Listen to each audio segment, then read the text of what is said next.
Today, we're going to break down one of the biggest upsets happening in the world of artificial intelligence right now. It's a classic David versus Goliath story, a small Indian startup that challenged the global tech giants and actually won. This is all about India's sovereign AI breakthrough. So picture this. You have an AI model, and it's backed by well over $100 billion in investment. It's built by one of the biggest tech companies on the planet, and it just got beaten on a critical, real-world benchmark. And who was the winner? An Indian startup called Sarvam AI, operating with just a tiny fraction of that funding. Now, this isn't just another underdog story you hear about. No, this signals the beginning of something much bigger, what people are calling the era of sovereign AI. Okay, so here's how we're going to break it all down. First, we'll look at Sarvam's stunning victory. Then, we'll unpack their secret weapon. After that, we'll explore how this all fits into India's national AI strategy, meet the brilliant people behind the mission, and finally, we'll ask the big question, what does this mean for the future of AI everywhere? All right, first up, the underdog victory. How in the world did Sarvam AI, a company with a model that's 600 times smaller than Google's, manage to pull this off? Well, it really all comes down to the data. You see, the big global AI models are fed this diet of really clean, mostly English, Western data. Think Wikipedia, Reddit, that sort of thing. But the Indian economy? It runs on something completely different. We're talking about a chaotic mix of handwritten government forms, old financial records, and textbooks in dozens of local languages. It's messy. And you know what? The results speak for themselves. On a test for reading real Indian documents, Sarvam Vision hit 84.3% accuracy. That's a clear win over both Google's Gemini Pro and OpenAI's ChatGPT. So this isn't about asking an AI some random trivia. This is about practical, real-world performance where it actually counts. And we see the exact same pattern with voice AI. Yeah, the global models are fantastic at producing perfect, studio-quality audio. But Sarvam's Bulbul AI, it was top-rated for 8 kilohertz audio. Now, why does that matter? Because that's the real-world standard used by actual call centers and voice agents all across India, the kind of low-bandwidth conditions where business really gets done. This focus on real-world problems led directly to Sarvar's secret weapon. They figured out it wasn't about building a bigger AI. It was about building the right AI.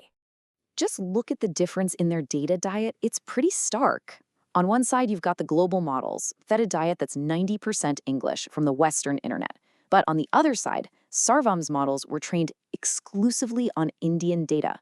We're talking government forms, banking documents, textbooks in 22 regional languages, and even historical archives going all the way back to the 1800s. But they went even deeper than that.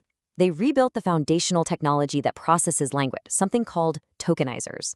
Now, the standard tokenizers are just not very efficient for Indian scripts like Devanagari or Tamil. So by building custom ones from scratch, Sarvam made their AI 2 to 3 times more efficient at the most basic level of just understanding Indian languages. That's a massive advantage.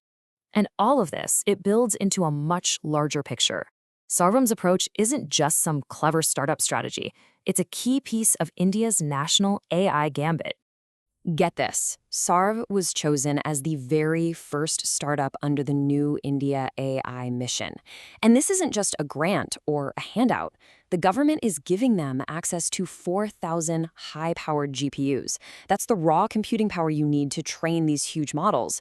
And in return, the government is taking an equity stake. This is a true strategic partnership. And here's the real reason why. The Indian government gets it. They understand that depending completely on foreign AI for critical services, everything from banking to defense, is a huge strategic vulnerability. So the goal is simple: build homegrown, sovereign AI capabilities. And this strategy is already playing out on a massive scale. Sarvam is now working with UIDAI, the organization behind Aadhaar, India's digital identity system. The goal? To potentially power AI voice interactions for over 1.3 billion people. That right there is sovereign AI in action. So, who are the masterminds behind this whole mission? Well, to really understand the company's laser-focused strategy, you have to understand the founders. The founding team really has the perfect blend of experience. You've got Pratish Kumar, who brings this deep research background in AI, specifically for Indian languages. That's their core technical advantage. And then there's Vivek Raghavan. He wasn't just a researcher, he was a volunteer architect for Aadhaar itself. So that combination gives them both the AI chops and the direct, hands-on experience of building digital infrastructure for over 1 billion people in India. And that background, it shapes their entire business model. While companies like OpenAI and Google are fighting it out for global consumers with their general-purpose chatbots, Sarvam is focused on something different. They're building the essential AI infrastructure for Indian businesses, banks, and government services, basically the foundational layer the country is going to run on. So this brings us to the final, and maybe the most crucial question. What does Sarvam's success actually mean for the future of artificial intelligence around the world? For years, the big race has been to build one single, all-powerful AI. But what Sarvam has done points to a radically different future. Is it really a single monolithic intelligence we're heading towards? Or is it a world of many specialized sovereign AIs, each one a true master of its own language, its own context, and its own culture?